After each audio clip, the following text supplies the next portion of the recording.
Good afternoon, General Chemistry 2. I am so excited for this video. I think it's going to be a whole lot of fun. We've already spent a couple videos talking about thermochemistry and specifically calculating enthalpy. We've been calculating enthalpy a couple different ways using a thermochemical table. We didn't stop and ask the question, where did those values come from? How are these values just magically on a table for us to use? How do you actually measure that? How do you measure heat flow? Well, is it as simple as doing a reaction and sticking a thermometer in it? Kinda. All right, let's work our way through it. We're going to have two videos in this series. The first one, we're going to deal with the actual lab procedure called calorimetry. And what we're going to do is actually look at the ways to study and determine and measure our heat flow. All right, awesome. Remember, heat flow is that little Q in our equations for enthalpy and energy. And this is awesome. So I'm going to share a couple links first before we get started. In our lecture, if you want an awful lot of that theory behind calorimetry, I've given you a couple of good places to start textbook-wise for calorimetry. Believe it or not, Wikipedia's got some really nice graphics and just some nice simple drawings to take a look at. And then that Chemistry Libre text that we've taken a look at, and then, of course, our OpenStax textbook. All of those resources, and I think we already have the link to the OpenStax, so I didn't actually include that one. All of these resources are good for calorimetry, and of course, a textbook would have a huge section on calorimetry. And then for lab, I'm going to share this video for lab as well. We commented that we have an amazing coincidence in our Gen Chem 2 class. Well, it's not really a coincidence, but it seems like it if you've had Gen Chem 1 with us. Our lab and our lecture actually go hand in hand. So I'm going to post this video for both lab and lecture. And our lab, we're going to actually calculate that Q. We're going to take a look at a very specific experiment. In fact, that lab procedure is going to follow this wonderful link, Experiment 3, and then you also have a video. So I'm going to share that whole link for both lab and lecture. It is really nice. It's really clear on calorimetry. It gives several examples plus calculations. In our actual laboratory, our video is going to be based on example 3. So that will be your calorimetry procedure, will be example 3. Okay, so where does this thermochemical data come from, and what in the Sam heck is calorimetry? I love it. What a good question. So how do you actually measure heat flow? Well, if we could just stick a thermometer in a reaction, that would be awesome, wouldn't it? So if we could just take a thermometer, stick it in there, and done, you have your answer. Well, it's almost that simple, but Mother Nature's got one huge caveat. All substances interact with heat different.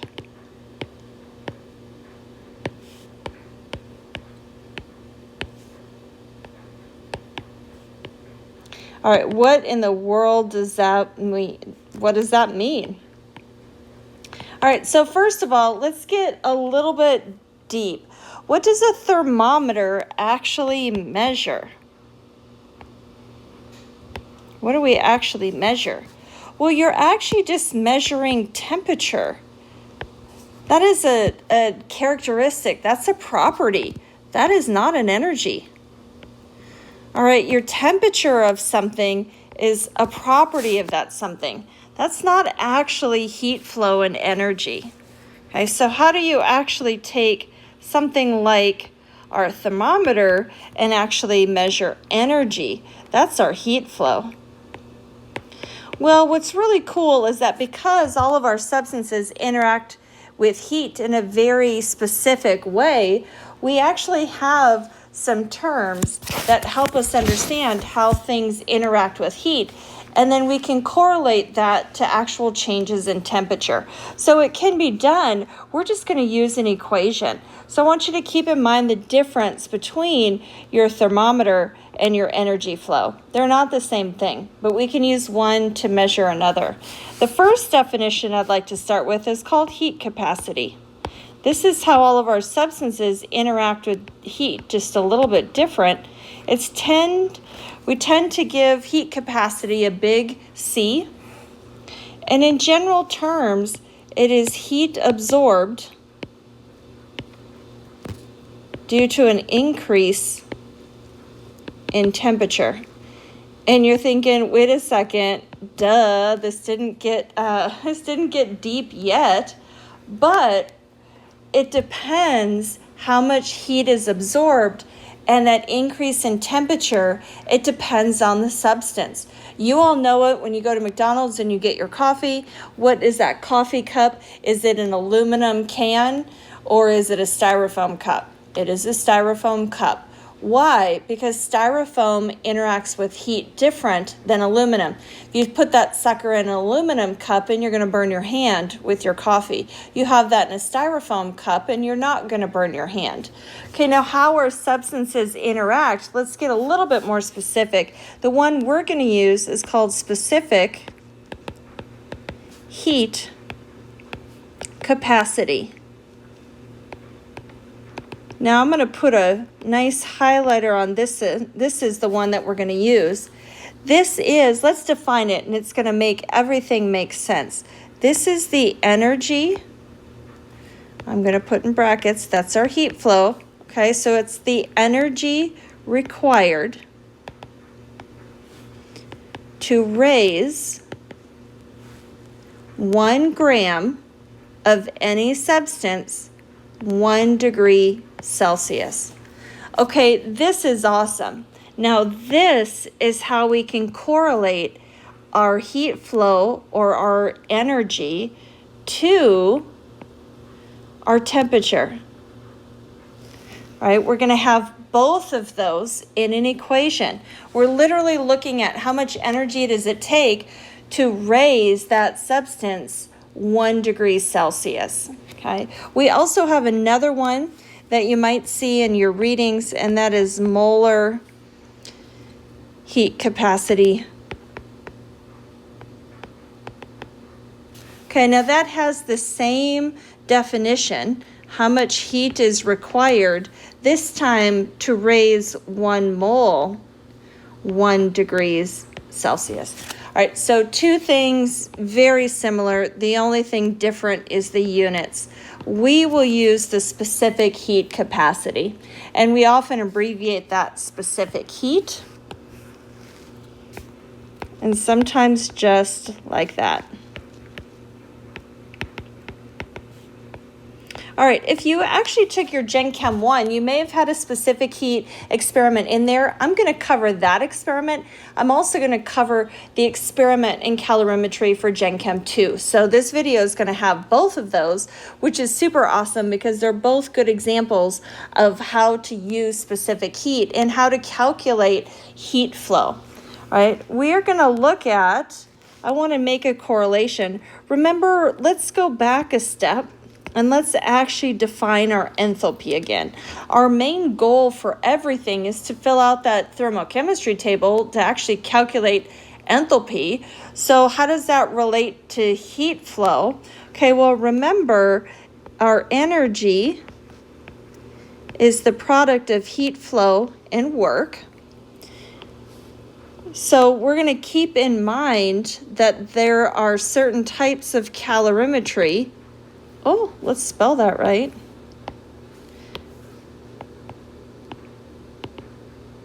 There are certain types of calorimetry that include that work. Okay, we'll define that in just a second. But then we also simplified and said, look, any change in internal energy due to heat flow is our definition of enthalpy.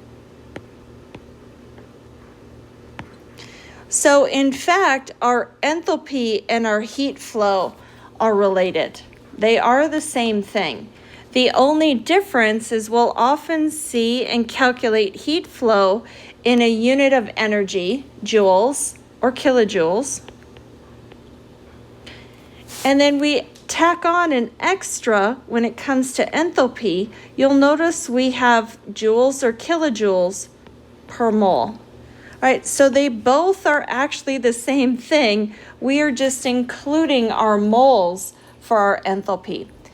So how do you actually calculate that? All right, let's get back to making this practical. How do you use specific heat, and how do you use any of that in the lab, and what does it mean? Well, I'm going to give us an equation that's for specific heat. Our actual heat flow connects specific heat and a substance. So our heat flow, remember, is our energy. And it turns out that if we incorporate the specific heat of that substance, and they're all different, do you feel another table coming on? So it's specific to that substance. But what is in the unit for specific heat? Remember, we have to raise 1 gram 1 degree Celsius. So our unit for specific heat typically is joules per gram degree Celsius. So that means that in our equation, it's not enough to have just specific heat and heat flow. You have to actually include how much of that same substance you have, right? They're directly connected. And then how are you going to control changing only 1 degree Celsius? That's near impossible. So we're including any change in temperature. So our actual equation, put a sparkle pen box around this one. This is our equation for calorimetry. Okay, I love it. So let's talk turkey just for a second, and then we're going to just do problems. How do you actually measure calorimetry? Well, there are several types of calorimetry. If I were to tell you that cancer cells actually sit at a different temperature than regular cells, isn't that quite fascinating? It turns out that that's actually accurate. So our calorimetry nowadays in 2020 is actually really phenomenally precise, and it can be on a large scale or a small scale. Something like biological scales, we use something called a microcalorimetry. If you want to do something large scale, there are whole calorimeters that you can buy that are quite large.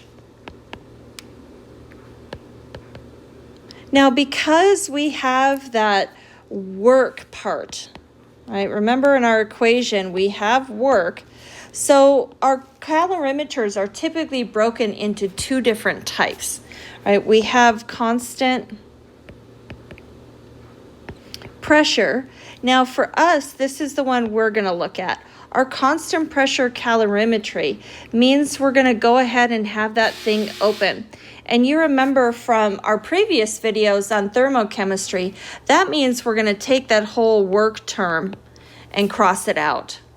All right, typically we're going to be open to atmosphere, open to the air, and then we're just working under atmospheric pressure, and that doesn't change. So then our whole system is nice and open. This is the one that we're going to focus on, but we also have something called bomb calorimetry. I don't think we'll calculate that today, but that is constant volume. So this one is closed, and now you're including some of that work, and this is called a bomb calorimeter. Okay. And this is typically a nice paragraph in a textbook as well for bomb calorimetry. If you're going on to take physical chemistry, you will get quite intimate with your bomb calorimetry. Same principle, you're just including that gas term. All right, we are going to focus on this constant pressure calorimetry in an open system, and we're going to go old school, but it's actually still pretty accurate, and it is called coffee cup calorimetry. because literally a styrofoam cup is a phenomenal insulator. So you can do a reaction in a styrofoam cup and you're going to keep that heat flow within your reaction. It's not going to transfer easily to your container. So it sounds silly, but that is an awesome application for a styrofoam cup, is actually constant pressure calorimetry and using a coffee cup. You'll see it in the videos, you'll see it in the web links that I sent you. And actually, if we were in the lab, legit, we would take a nice styrofoam coffee cup and we would put our reaction in there. We'd put a little cover on it with a little hole and stick a thermometer in there. That is literally coffee cup calorimetry, and it is a whole lot more precise than you would think. Okay, so the rest of our video, we're going to assume this one. We're going to assume this kind of calorimetry. I love it. All right, just for funsies, I included a table that gave us some specific heats. And we're going to do some problems and use that table. I actually want to include the units here. Our specific heat is always some type of energy. In our case, in chemistry, we love joules. So we're going to have joules.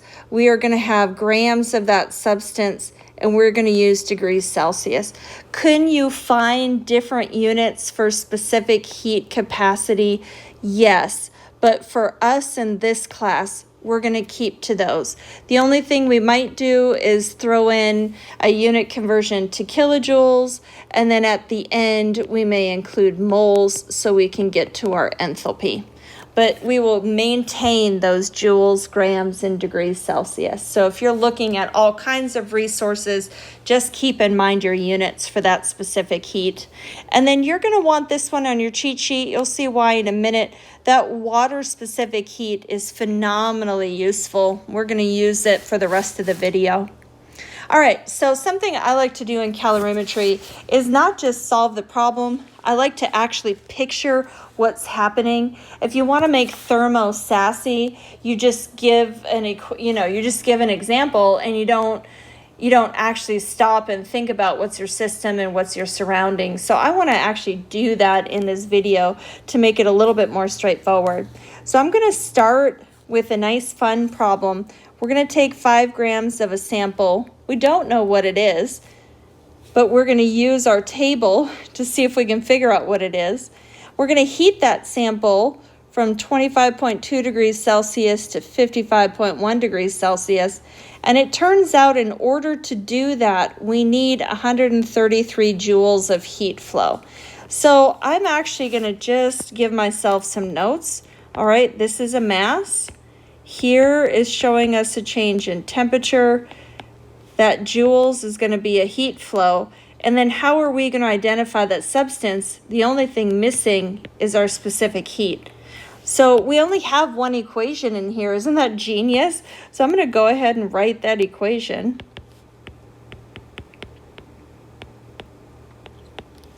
So it looks like we've identified everything in the problem except specific heat.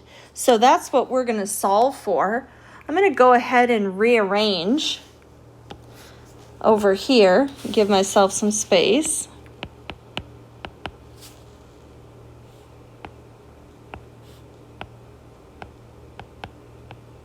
Okay, so sometimes these problems really can be a plug and chug, but I want to pause and let's just think about what's happening because it's going to matter in our signs. Remember what we learned last week on thermo. Heat flow can go into your system, it can go out of your system, into your surroundings. We have to be very careful on where our heat is flowing. Is it flowing from your system to your surroundings, or is it flowing from your surroundings to your system? So let's take a second and actually draw what's going to happen in that little coffee cup with our thermometer. All right, so what are we actually doing? In this case, are we even in this coffee cup calorimeter? It doesn't say, and it doesn't say that there's any water or anything in there. You literally just have the substance. So I'm going to mark on here, not yet. It's like a little cliffhanger that is coming. All right, so we literally have just the substance. Well, that must mean that whatever this substance is, we are able to directly measure the temperature of that substance. So that means that our heat can flow out of that substance, and then it's going to be negative, or our heat can flow in to that substance, and it's going to be positive. But that substance is our actual system. Okay, so now let's go ahead and do some calculating, and then we're going to do that kind of drawing for each question. All right, our specific heat is what we're going to calculate. We were given a Q, 133 joules. We were given a mass, 5 grams. And then what is our temperature change? Well, our final temperature is 55.1, and we started with 25.2. So what does that give us? 29.9 degrees Celsius is our change in temperature. Shut the front door. It can't be that straightforward, right? Well, let's throw that into your calculator and let's see what you get. When I put that into my calculator, I actually get 886. Okay, now what are my units? Look, we're matching nicely. Joules over grams, degrees Celsius. Now let's see if we can match that to a substance on our table. Aha, we are spectacularly close to aluminum. So this would be a really fun little question. This would be a cute homework or a cute test question. How did we identify that substance? We actually just took a mysterious substance and heated it and then used that interaction to figure out what it was. So I'm going to go ahead and mark here that that is aluminum. Isn't that fun? So that's one use. You can often figure out what a substance is if you can calculate its specific heat and then match it to a table. Isn't that fun? All right, let's try another one. Oh, now we're getting a little sassier. Check this out. Now we're in a calorimeter. Oh, I highlighted a little too crazy there. Hang on. All right, so it sounds like we have a sample of metal at a certain temperature. We are adding it to our coffee cup. I'm going to just go right ahead and draw our little coffee cup. Okay, we've got a nice cover thermometer in there. It looks like our coffee cup has 150 grams of water. Okay. And it is at 15 degrees Celsius. Let's write that down. And then our final temperature is at 18.3 degrees.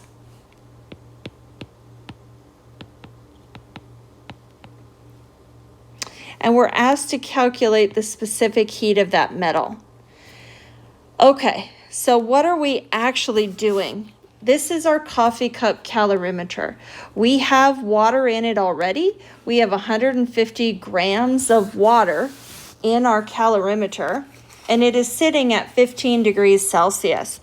We are taking a bunch of hot metal. Oh, I feel a color change. Let's make our metal orange, like copper. All right, we are taking that hot metal, and we are literally, let's use an oven mitt. We're going to actually dump it into that water. Okay, now Shazam, what happens the second you add that hot water to that metal? What just happened? Your temperature went up. Okay, we need to get even deeper. Where did our heat flow? And what did we measure the temperature of? Is your thermometer sticking in that metal? No. What is your thermometer actually touching? Your thermometer is touching the water. This is deep. Okay, so what are you actually measuring the change in temperature for? It is the water. Your water has gone from 15 degrees Celsius up to 18.3 degrees Celsius.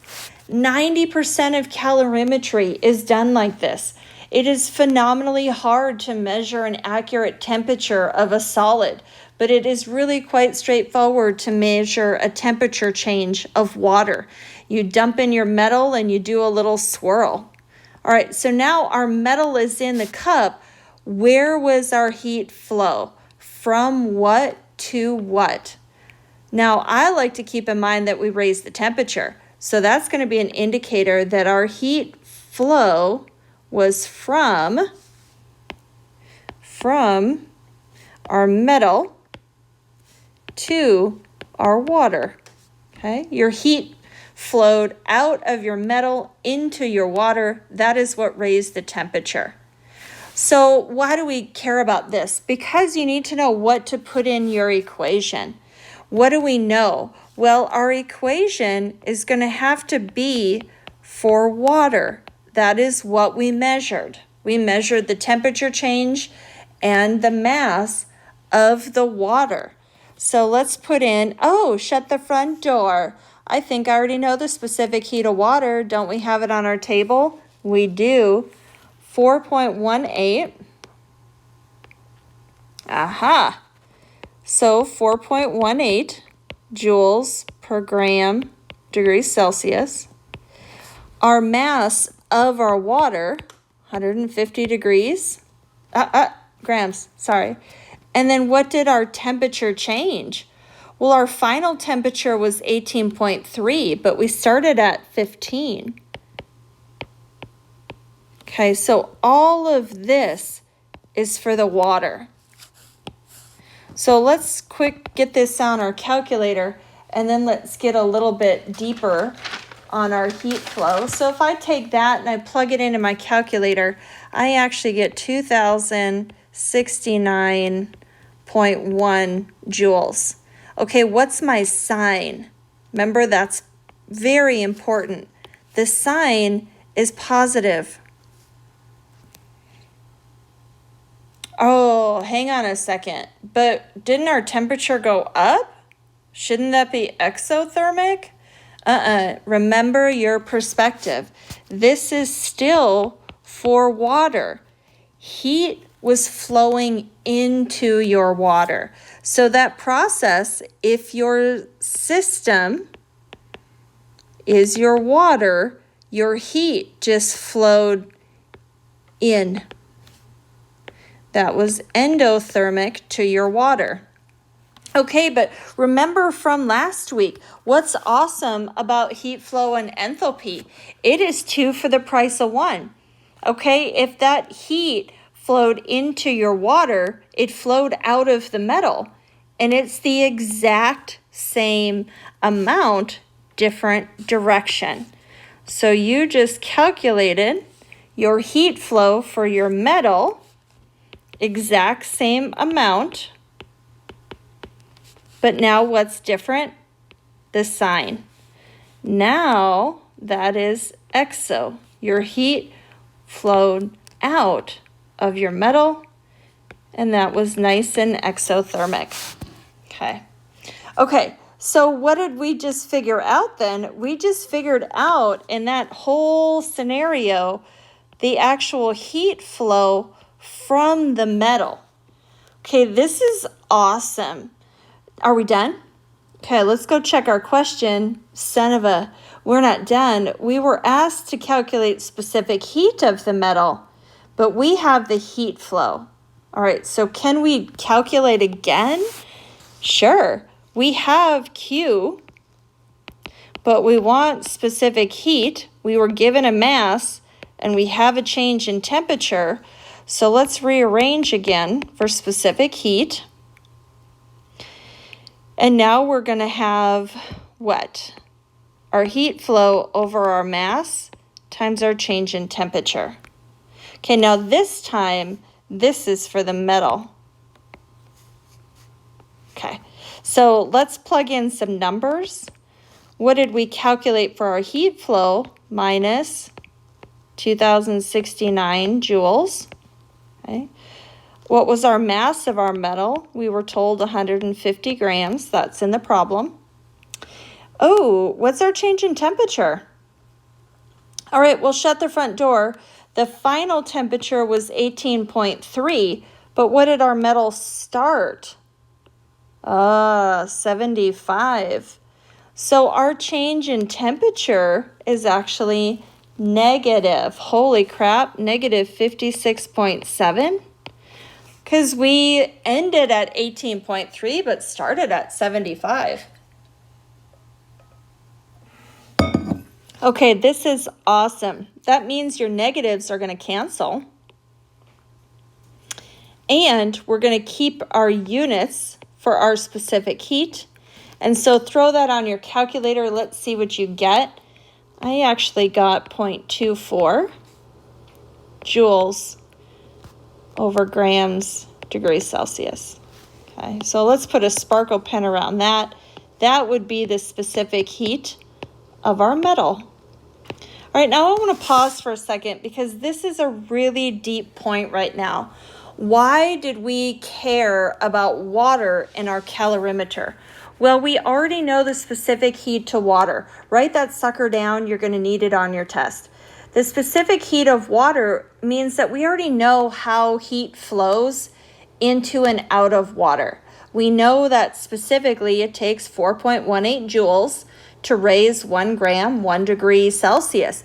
So if you interact with a mysterious substance, you can always gauge your heat flow from any mysterious substance because you know the specific heat of water. You just have to calculate more than once, like we just did. So you'll notice coffee cup calorimetry uses water 95% of the time because it's easy to judge a temperature change in water and we already know the specific heat of water. So this is a really common experiment. And in fact, you did this in Gen Chem 1. If you had your Gen Chem 1 here at ACC, you did this exact experiment. You heated up some metal and you dumped it in a styrofoam cup with a thermometer. Okay. All right, where's another common place to see this? Because you're thinking, Dr. Amorti, just zip it. I mean, when am I ever going to take hot metal and stick in a styrofoam cup? Do I really need that? Well, this also can be applied to reactions. One of the most common laboratory technique for specific heat is to actually calculate and use our coffee cup calorimeter for double displacement reactions. Oh my word, I'm feeling some Gen Chem 1 coming back. Y'all hit pause if you need to, grab your naming sheets because I have gone to super sass on this one. Check it out. I only used words. I will do that to you all the time. So we need to write out our equation. Sodium hydroxide. Oh, I'm giving you amounts. What does this big funny 1M mean, huh? Okay, so I'm telling us that sodium hydroxide reacts with hydrochloric acid. Okay, so those are our reactants. Sodium hydroxide, grab your naming sheets if you need to refresh. This is sodium hydroxide and hydrochloric acid react to produce sodium chloride in water. Now this reaction is fast, so it would be awesome actually to do this in the lab. In fact, this is the calorimetry experiment that you're going to watch in lab as your lab exercise. So this video is going to partner with your lab. This is the lab experiment.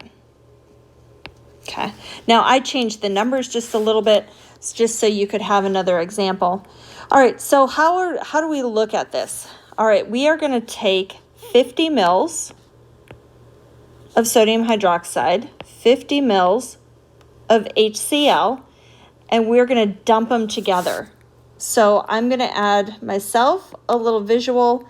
I've got 50 mils of sodium hydroxide in a little beaker. I've got 50 mils of HCl in a little beaker, and they are both at room temperature.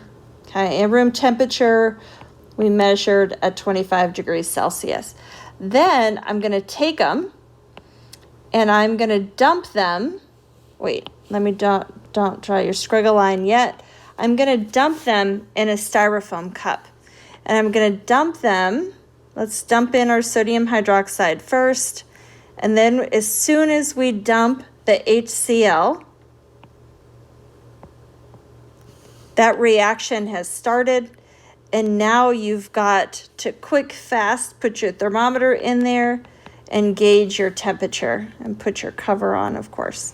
Okay, so our acid-base reactions, we're going to do a whole unit on acid bases. They are the fastest reactions known. So this reaction is going to happen quite fast. And this is a phenomenal way to figure out if they're exothermic or endothermic and to actually calculate that enthalpy. So if you're wondering, well, wait a second, where did all of this data come from? A lot of it came from calorimetry, either this type of calorimetry or that bomb calorimetry. Isn't that exciting? So we can figure out from this reaction.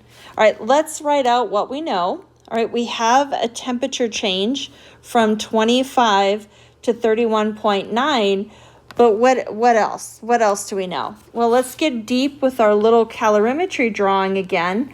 How much water ended up in here? How much ended up in our calorimeter? 100 mils total. All right, let's go back to this funny number here, this 1M. We are going to see this all semester. That big M is how many moles per liter. So we've got 1 mole per liter of each one of those, sodium hydroxide and HCl. Now, believe it or not, that is actually phenomenally dilute. Why do we care?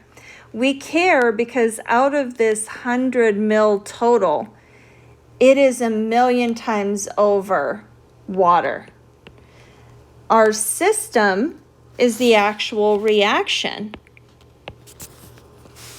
But our coffee cup calorimeter, when we make those solutions, is actually mostly water. So what is your thermometer actually touching? The sodium hydroxide and HCl or all the water surrounding it?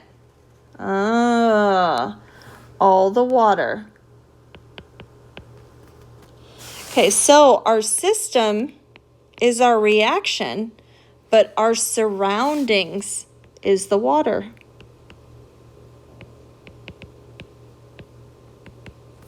So this is another reason why you want water-specific heat on your cheat sheet.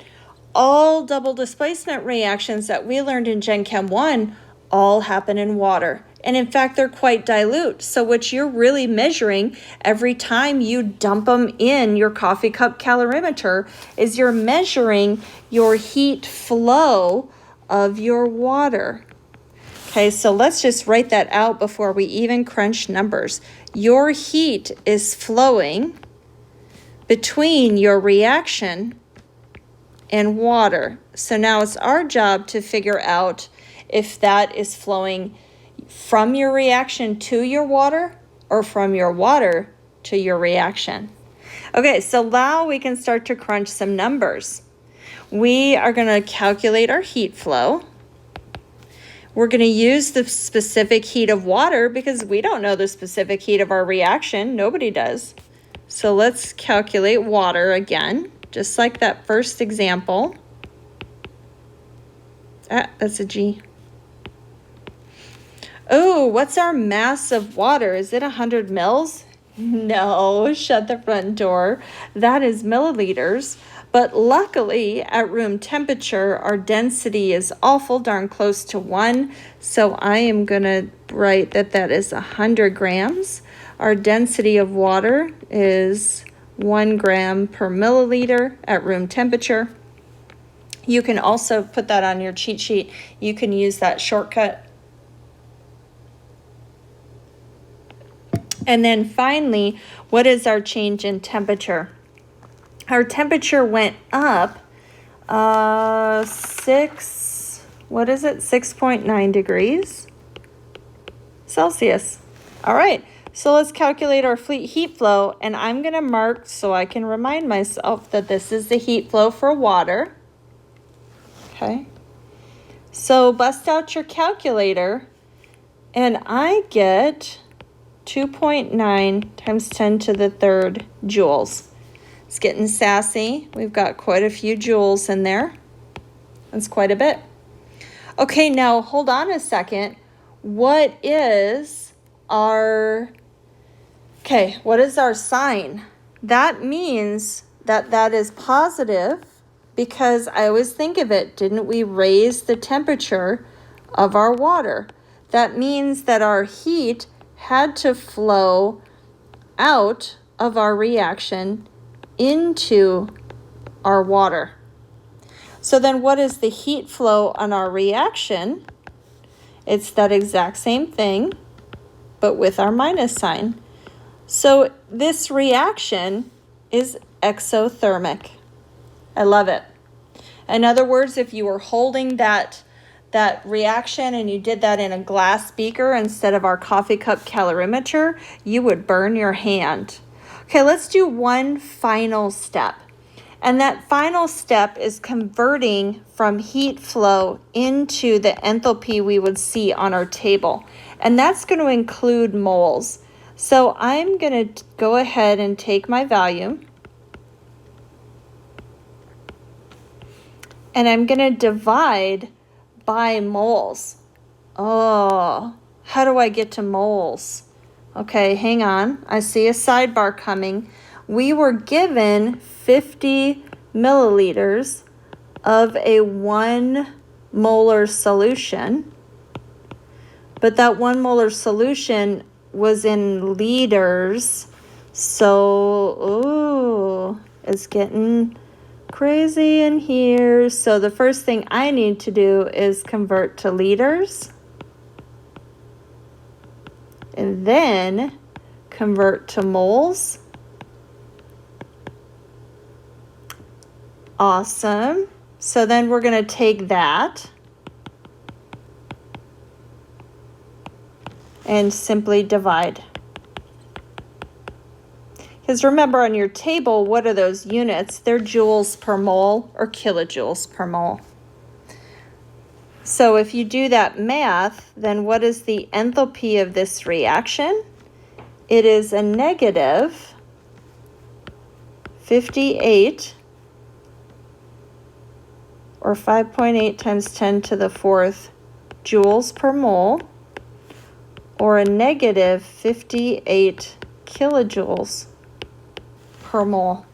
All right, let's highlight that. Let's even sparkle pen that. That would be what ends up on your table. We're including the moles in there. All right, I hope that this gave you some good examples. Those web links have some good examples, and I'm also going to do some examples in class tomorrow